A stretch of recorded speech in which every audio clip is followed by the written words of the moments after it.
Welcome back, fellow coders. Jared O'Leary here with BootUp. In this video, I'm going to show you how to create some user controls for the street art project. All right, so I've got my functioning street art project, so I can spray on my screen, and when I let go, it stops spraying, and it sprays and fills in all the gaps if I hold it in one spot. Awesome, everything's working great. However, I want to make it so that I can maybe change the color of their spray paint, or maybe make it so that the spray paint gets larger and smaller. So one way you could do that is using the event blocks to check to see if you're pressing a specific key. Another way would be to add in some buttons to make it so that you can press on the buttons like on the screen, and then it's going to do the different user controls. So whichever method you want to use will work pretty good. But let me just show you this one real quick. So I want to make it so that I can change the color whenever I do the, right arrow. And I'm going to change the color by a smaller amount, so like 5. And then I'm going to duplicate this, and I'm going to add in some code for the left arrow. And I want to be able to make it so that it goes to -5. So now when I'm doing this project, I'm pressing and holding, and if I press to the right, it's going to change the color like that, and if I press to the left, it's going to make it go back to the original color.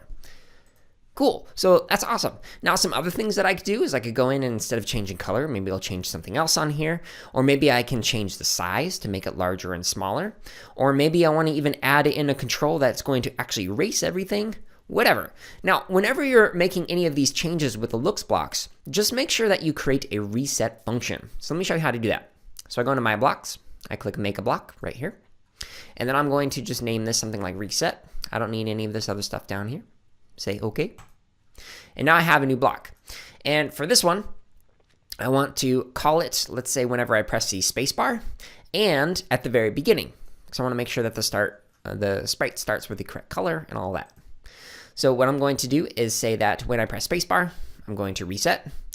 And right now when I press spacebar, it does nothing because there's nothing attached to it. Okay, so I just need to make sure that I go into here. And if I change the color or change the way it looks, I'm going to clear the graphic effects. So let me demonstrate that.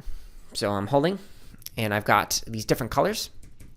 But if I press spacebar, instead of spray painting this banana color, spacebar now it resets back to the original color, which was the color of my shirt, actually. And if I change the size, I just want to make sure that I set the size back to whatever original I want, etc. So add in some user controls into your project using different arrows or different buttons. Just make sure you create some kind of a reset function that resets back to the original starting state. And you can make a button that does that, or when you press a key, and make sure you reset at the very beginning when you press the green flag.